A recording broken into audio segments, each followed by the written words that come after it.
I'm glad you called it.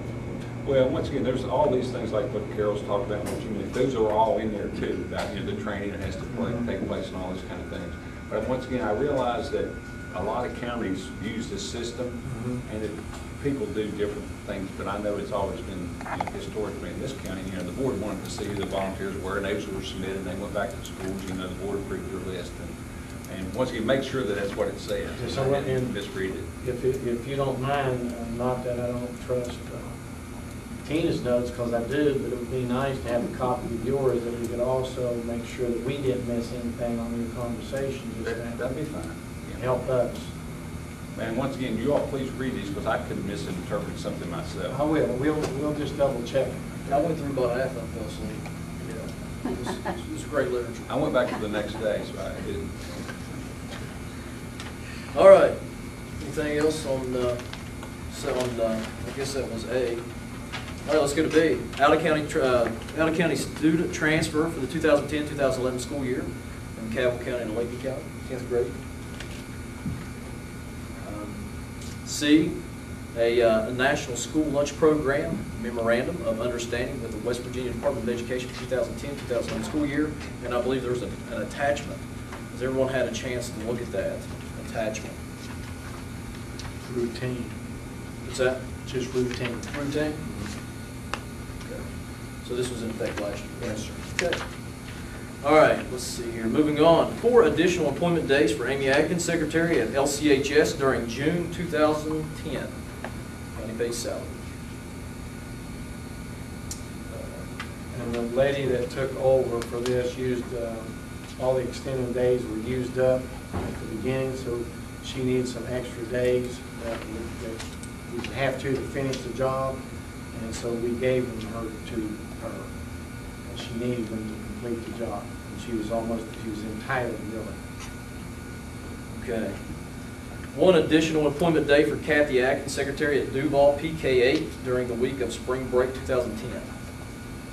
Computer shut down, called the state, tried to get things fixed, couldn't, and we needed to give her one more day to make sure she fixed that, because she had never gotten caught up. So that's what that one day was. Okay. Additional appointment days for custodians as follows for the 2010-2011 school year: to clean and approximately 5 days to mow. Midway Elementary, Teresa Wade, 10 full days. Mark Holstein, 5 half days. West Hamlin Elementary, Jonathan Hatfield, 10 full days. Mary Payton's position, 10 full days. And Mitzi Roberts' position, 5 half days. Parks Primary, Justin Reed, 5 full days. Carol Sales, is that how you pronounce that? Yeah. 5 half days. Ranger Elementary, Timmy McAllister, 5 full days. And Carolyn Sales, 5 half days. And I believe this is just for the beautification of the school before the students come in? Equal the square footage that we have, it makes it consistent with all the rest of our schools. This is mainly elementary, and they were shortchanged, and that's the purpose of it. And if I might add, it was brought to my attention that we had non-employees on our machinery purchased by the board, and that was eliminated once it was brought to my attention. And just Mr. Matthews brought that to my attention and did not know it, so it's corrected. And I'm sure they love it too out there, but it was just something we couldn't do. Our employees, coach, teacher, whatever, just has to be somebody that's an employee. So, and also we will not have our schools unless we have 15 days of continuous rain. They will always, within 2 weeks, be cut, and we will not see the growing up and then the brown grass when school starts. That's awesome. Yes, and that's nice. We've always met it at the end after the grass was already tall, and we've changed our program, Mr. Dana Smith, to make sure that they're consistently mowed. If you ever see something, just bring it to my attention if you would, if you see that not happening, because there's a breakdown somewhere.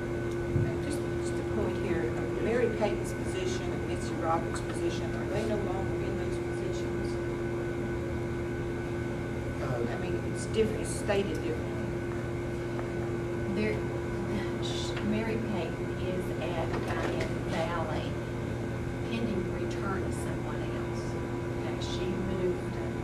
So they're temporarily not in those temporary, positions. so there's someone else there, but that's, yes, Okay, that's fine. All right. So the mowing's taken care of. That's Yes, awesome. sir. That's nice. Well, I'll have to give praise to KKNA too, but I'm glad that's done.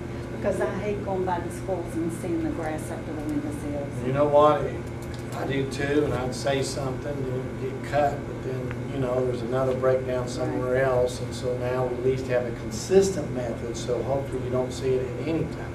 That's right. Every The- year. And the schools not mentioned here have adequate staff days to keep up with them. And it is my understanding through our maintenance director, Mr. Dana Smith, yes. All right. An agreement with Michael Tierney to complete the high school graduation initiative grant application not to exceed 100 hours between July 6th and July 29, 2010. If I may Go ahead. speak to that a little bit. Couple things. This is a dropout prevention grant. Some of you may not know, I think we have 5 counselors and 1 social worker that on a 3-year grant. Mr.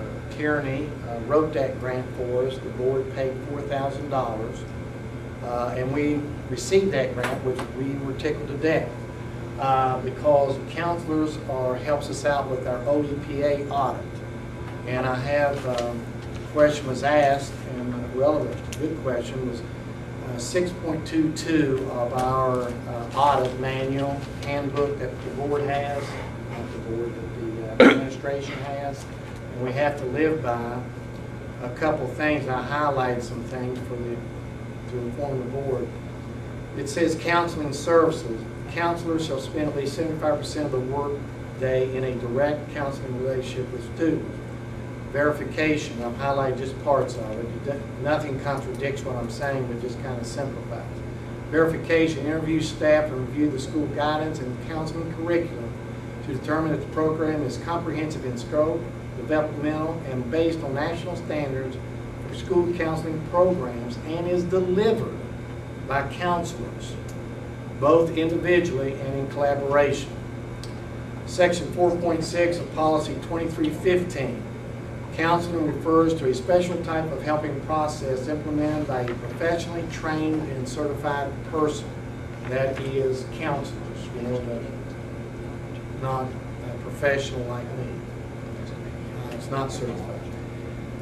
Also, you interview school counselors, conduct observations, and review written documentation to verify that 75% of the counselor work day is spent in a direct relationship with students. Direct services include individual counseling, small group counseling, and classroom guidance according to Section 4.7 of Policy 2315. There's a whole page and another page. The thing that has changed that used to be in effect was like every counselor for 300 students or something like that. They withdrew that in 2005. The numbers that you would have. But I would share with the board my belief that counselors are so needed, more so when students are in need. I think we have a lot of needy students. They need a lot of guidance, a lot of support. And you might think that it's a lot spending with money with Mr. Tierney to get this grant. But this grant would provide our counselors